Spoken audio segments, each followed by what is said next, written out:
May 1936, Dallas, Texas. Let's go back. What do you remember when you were just a little girl in Dallas? I remember Pearl Harbor. I remember Pearl Harbor Day. Yeah. My brother of blessed memory and I had gone to the movies at the Village Theater in Highland Park. And our parents picked us up and had my paternal grandparents in the car. And we were listening on the radio. And I do remember that. Now, do you remember, was there some fear in the family? Can you sense your parents' concern? I don't recall that. I think I thought there was a fight between cowboys and Indians, frankly. I didn't know the difference. I was 5. But you remember that happening, and you knew it was something big. Well, it was my birthday. What did your dad do for a living? My father worked for 48 years for the Pollock Paper Corporation here in Dallas. My mother was a homemaker and community volunteer. Now, did the Depression affect your folks at all, do you know? Not really. Yeah, because your dad was working. My dad was working. Yeah. Tell me about your grandparents. Well, a very interesting history, really. My father's father came here in maybe 1870 from Germany. And he lived in Frankfort, Kentucky for a while. I think he had a cousin or a brother there, and then he came to Dallas. He was a very quiet, gentle, unassuming man, yet he was part of the group that helped get Temple Emmanuel going. He was part of the Hebrew Benevolent Society here. Very simple man, didn't believe in anything extravagant, very quiet.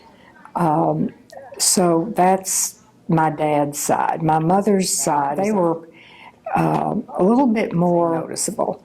And so with the two sides coming like that, it kind of shows I'm like my mother's side. My brother, may he rest in peace, was more like my dad's side, kind of quiet and unassuming and yet working in the background. Now, you're going back a long way on both sides of your family. Is there any Civil War connections in your family? Yes. My mother's grandfather, who was born in Prussia, was conscripted into the Confederate Army as a very young man.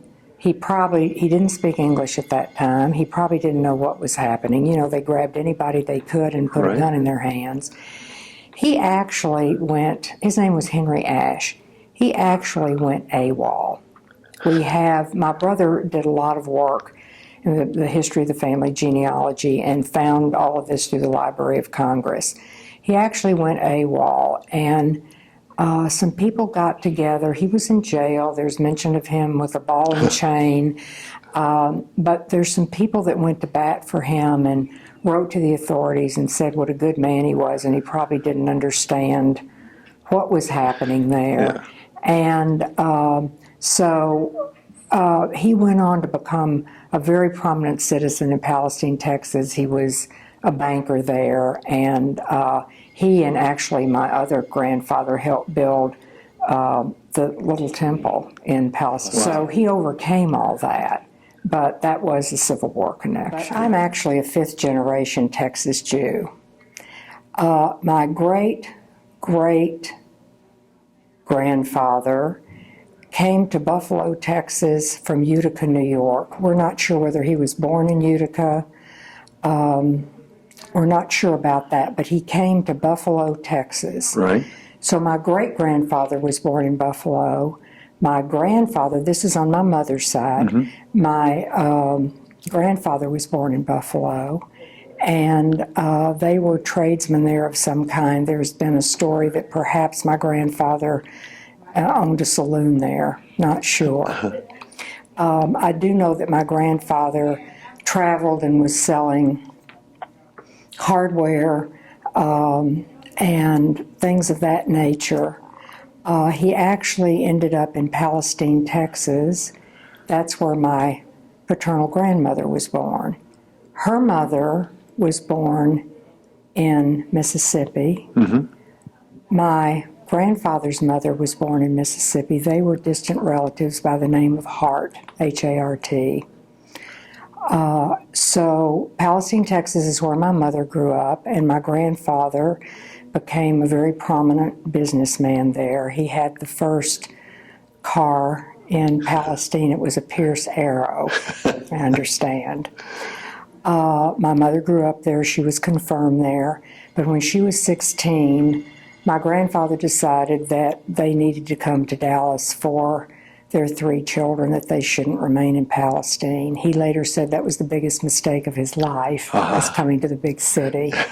But he came to Dallas and he went to work for the Boren Stewart Company, and then within a few years went to work, became a partner with the Higginbotham family in Higginbotham Pearlstone Hardware. And if you go down to the West End, their building is still there with the name down the side, Higginbotham Pearlstone. Now, do you know what year it was that they moved to Dallas? 1920. 1920. My mother was 16. Now, did World War I affect your family at all? I really don't believe so. I think we've been very, very lucky. My grandfather was a brilliant, brilliant businessman.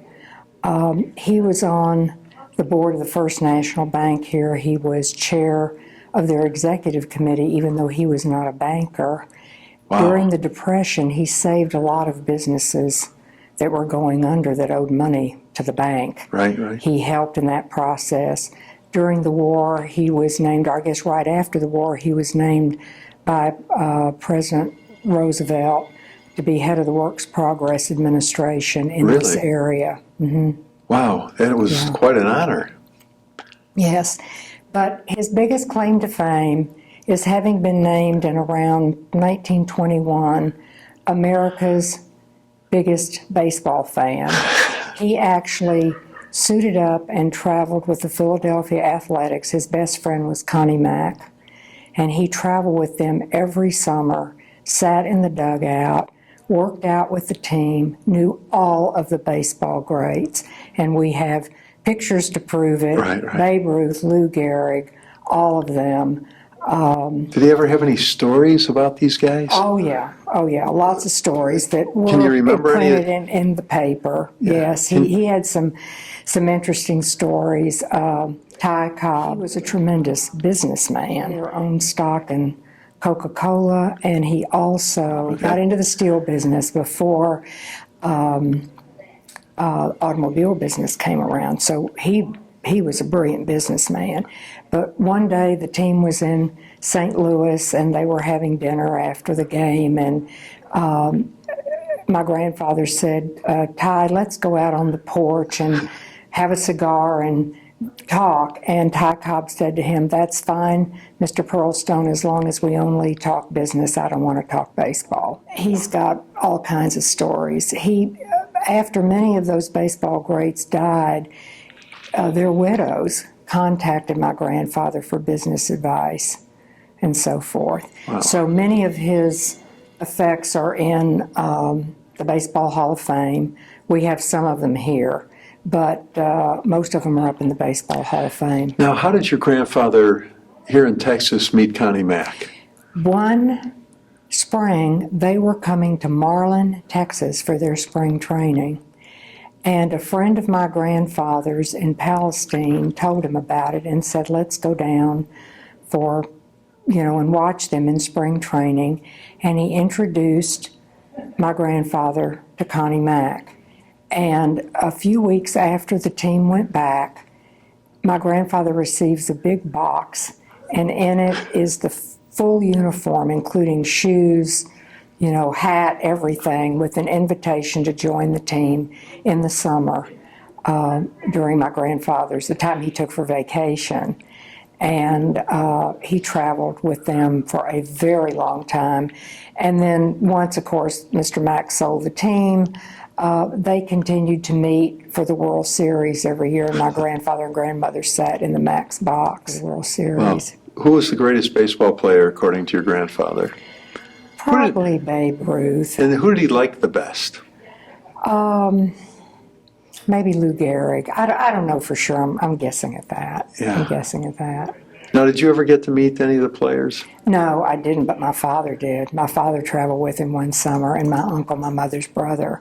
And so we have pictures of them with these folks. And what did your dad think of that? Did he ever tell? Oh, he loved it. Yeah. He loved it. I mean, he was the son-in-law, but he absolutely loved it. So we grew up on baseball, and while I was growing up, we would eat dinner in the summer out on our screen porch, and during dinner somebody'd say, let's go to the ball game. Oh, great. So we'd all get ready and go down to, I think it was South Dallas, where the Dallas team at that time played. So we were all very much into baseball, and I still am. Now, do you know any business help that your grandfather offered some of the players? Just general advice on investing their money. He was very good at investments. All right. Talk to me now where you went to grammar school growing up. University Park. Okay. And what was it like? What was life like then? Oh, I loved it. It was just wonderful. Great family life. I walked to school, walked to friends' houses, walked to my music lessons. It was a wonderful time. Yeah. Wonderful time. Yeah. And we did a lot of things as a family, and it was a great time. In the summer, we spent a lot of time at the Columbian Club swimming, and I remember on Thursdays we would stay and change our clothes for dinner, and my dad would come out from work, and he would call bingo a lot out there. So that was we always had fun with that. Yeah. Now, where was high school? Highland Park. Okay. Talk to me about high school life.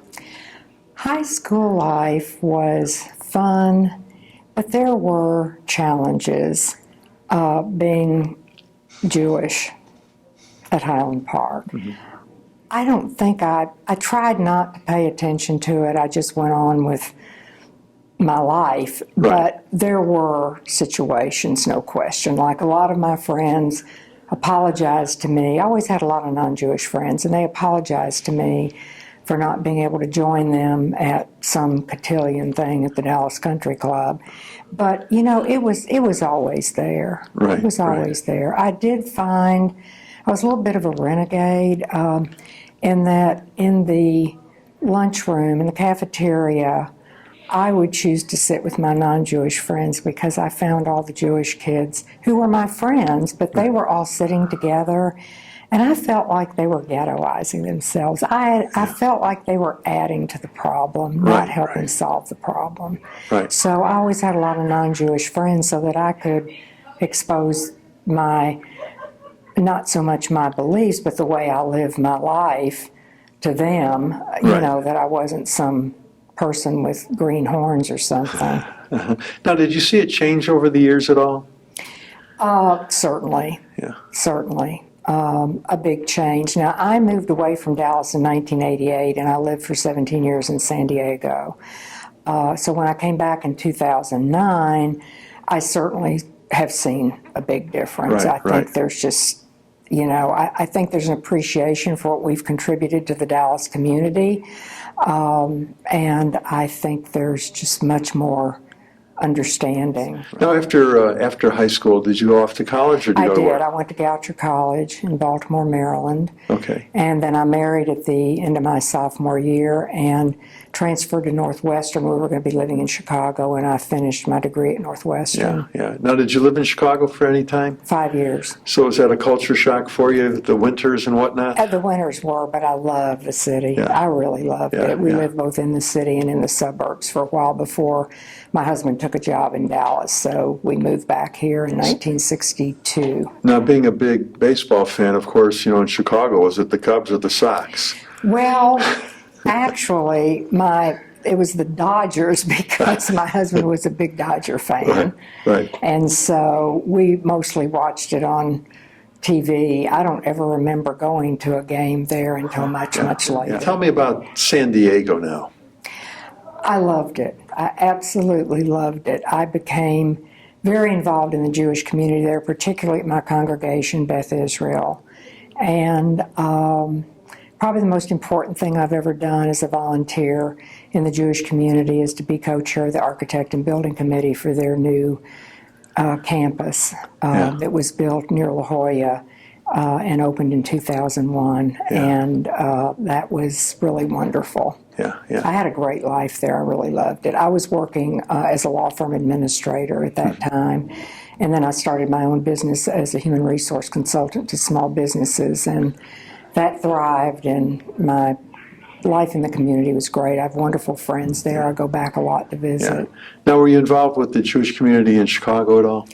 Not really. I was a student and a young mother, and so I really did not get involved there at all. And what brought you back to Dallas? My husband took a job here as a stockbroker. Are you involved with the Jewish community here in Dallas? Yes, I am. I'm on the executive committee of the Dallas Jewish Historical Society. I'm active at Temple Emmanuel. And while they aren't specifically Jewish organizations, but I volunteer for the Dallas Furniture Bank. I've been on the board of Family Gateway. Have gotten pretty involved with the homeless and their issues. What was the happiest time in your life? Probably as a young married woman here in Dallas and making friends and doing things in the community and being involved and being back here with my parents as an adult. Yeah. Now, where were your children born? My son was born in Chicago. He was 2 when I got my degree, actually. And my daughter was born here in Dallas. Now, was there an invention or something that came along in your lifetime that you went, wow, how do we ever get along without this? The computer. Yeah. The computer. I got into it pretty early, a lot earlier than most of my friends, because I was in law firm administration, I had a need for it, and I had my first computer in 1983. When you were growing up, the music that you guys listened to, who were the groups? Well, I loved Motown. That was probably later, but I remember the Four Freshmen and all of the four men groups that sang at that time. In your lifetime, there's been so many momentous occasions. You know, you told us a little bit about being very young during World War II, of course, the Vietnam era, the hippie movement in this country, the unrest, of course, the President Kennedy assassination, something good, the moon landing in '69 the first time, of course, the tragedy of 9/11. What was it that really stood out that affected you that you go, gosh, I know exactly where I was when it happened? President Kennedy's assassination. I mean, I can picture exactly where I was and what I was doing at the time, which was giving my daughter a bottle, sitting on the sofa in my den with the TV on and watching it happen. And then the whole weekend was pretty much that. It was, yes, it was. It was. You know, tell me a little bit about your children now. Well, my son lives in Salt Lake City. He is a musician. He is a keyboard player. He has been doing that forever. He's with a couple of bands. He recently got his master's in education, and he hopes to teach online more in, he wants to do more curriculum development. He doesn't want to be a classroom teacher, and he would like to do something in the music field, so he's got some irons in the fire with that too. In the meantime, he's happily playing his keyboards. My daughter lives in Austin. She is head of disability services at Austin Community College at their Round Rock campus. She is currently working on her doctorate in education. When you think of your family's history and all of what they went through, what advice do you want to leave for the next generation? You have to pay attention to where you came from to know where you're going. And where you came from is very, very important. It informs who you are, what you're going to do with your life, how you conduct your life. My watchword for my children is Lador Vador, from generation to generation. Keep it going and pay attention. Well, great job. Thanks for doing this. Thank you.